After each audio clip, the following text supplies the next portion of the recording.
కథా కమలం విందాం పాటిద్దాం అందరికీ స్వాగతం పలుకుతుంది. మరి ఈనాటి కథలోకి వెళ్ళే ముందు చిన్న రెండు ఇన్ఫర్మేషన్స్ ఉన్నాయి. అవి ఏంటంటే, మొదటిగా మనందరికీ తెలిసిందే గుడ్ ఫ్రైడే. సో క్రిస్టియన్స్ అందరూ కూడా ఈరోజు జీసస్ని క్రూసిఫై చేసిన డే, ఆయనకి కొమమరేషన్గా, ఆయన గుర్తుగా అందరూ కూడా అతనికి జీసస్కి శ్రద్ధాంజలి ఘటిస్తారు. అది గుడ్ ఫ్రైడే. మరి ఇంకొక డే ఏం చెప్పనా, ఇది బాగుంది, నాకు నచ్చింది పిల్లలు. ఈరోజు ఏంటంటే ఇంటర్నేషనల్ మొబైల్ ఫోన్ డే. అంటే మనందరం మొబైల్ ద్వారానే కదా కలిసాము కదా, అందుకే నాకు బాగా నచ్చింది.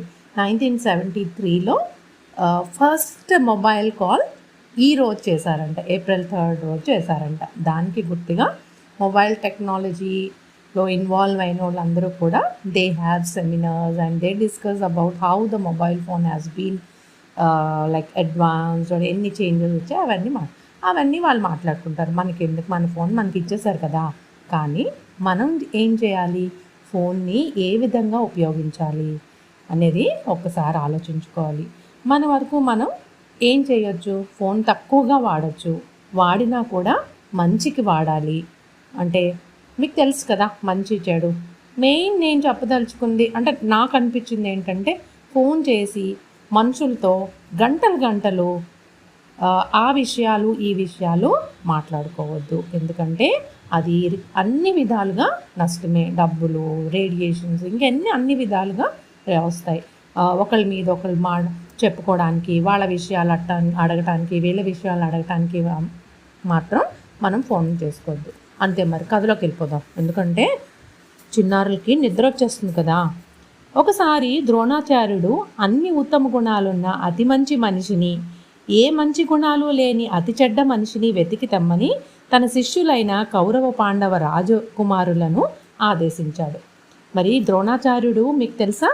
కొంతమందికి తెలిసే ఉంటుంది. ద్రోణాచార్యుడు పాండవ మరియు కౌరవ రాజులందరికీ కూడా, పిల్లలందరికీ కూడా రాజగురువు మాట. ఆయనే అందరికీ కౌరవులు, పాండవులు అందరికీ కూడా archery, martial arts, advanced military science, technology అన్నీ ఆ రోజుల్లోనే నేర్పించగల సత్తా ఉన్న రాజగురువు ఆయన.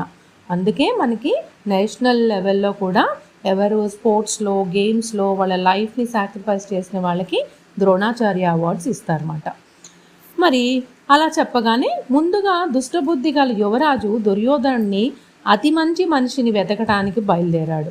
దుర్యోధనుడు దుష్టబుద్ధి గలవాడని ఆయనకి పేరు ఉందంట. మరి మనకి తెలీదు, ఓకే ఉంది, కానీ ఆయన చూడండి మంచి మనిషిని వెతకడానికి వెళ్ళాడంట.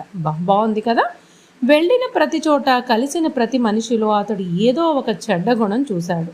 తన తల్లిదండ్రులతో సహా దోషము లేనటువంటి వారు ఎవరూ అతనికి కనిపించలేదు.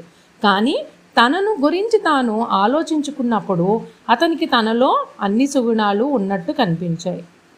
కొంచెం ఇక్కడ గమనించాలి కదా, ఎదుటి వాళ్ళలో అన్ని చెడ్డ గుణాలు కనిపిస్తున్నాయి, పాపం అతనిలో మాత్రం అన్ని మంచి గుణాలే కనిపిస్తున్నాయి. మరి ఇది ఆలోచించాలి కదా మీరు, నేను. ఇప్పుడు నాలో కూడా కొన్ని చెడ్డ గుణాలు ఉంటాయా, ఉండవా? అందరం మంచి వాళ్ళమే, కానీ కొంచెం చెడ్డ గుణాలు ఉంటాయి కదా. కానీ దుర్యోధనుడికి అలా కనిపించలేదంట, అన్నీ మంచి గుణాలే ఉన్నాయి నాలో అని అనిపించింది. వెంటనే ద్రోణాచార్యుని వద్దకు వచ్చి, గురూజీ, ప్రతి ఒక్కరిలో ఏదో ఒక దోషం ఉంది, కానీ ప్రపంచంలో అందరికన్నా నేనే అతి మంచివాడిని అని తెలియజేశాడు. ద్రోణాచార్యుడు నవ్వి, మరొక పక్క అన్ని సద్గుణాలున్న పాండవ జ్యేష్ఠుడైన ధర్మరాజు వాస్తవానికి ఆ కాలంలో అన్ని సద్గుణాలు ఉన్న వ్యక్తి అని పేరు. చూసారా, ధర్మరాజు పాండవుల్లో జ్యేష్ఠుడు అంటే అందరికన్నా పెద్ద పిల్లవాడినైనా పాపనైనా జ్యేష్ఠ కుమార్తె లేకపోతే జ్యేష్ఠ పుత్రుడు అని అంటారన్నమాట. ధర్మరాజు పెద్దవాడు కదా పాండవుల 5గురిలో, అందుకే జ్యేష్ఠుడైన ధర్మరాజు అన్నారన్నమాట. సద్గుణాలకి పేరంట ఆ కాలంలో. అయినా ప్రపంచంలో అతి చెడ్డ మనిషి తాను మాత్రమేనని ఒక నిర్ణయానికి వచ్చి ధర్మరాజు తనలో ఉన్న దోషాలను, ఎదుటివారిలో ఉన్న మంచి గుణాలను చూడగలిగాడు. అబ్బా, ఎంత బాగుంది కదా ఇది.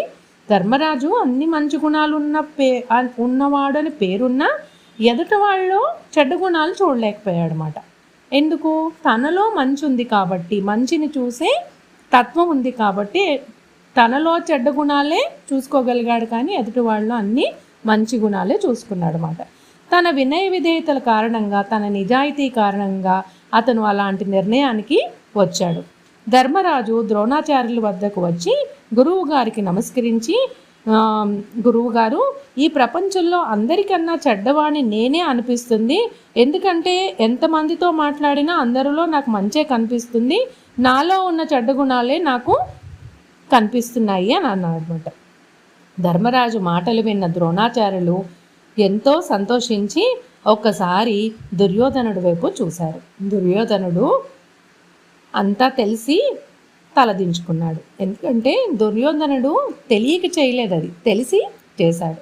అందుకే పిల్లలు, తెలియక చేస్తే తప్పు, తెలిసి చేస్తే పాపం. పాపం ఎప్పటికైనా కూడా పండుతుంది. మరి ఉంటాను. శుభరాత్రి. సర్వే జన సుఖినో భవంతు. లోకా సంస్థాం సుఖినో భవంతు.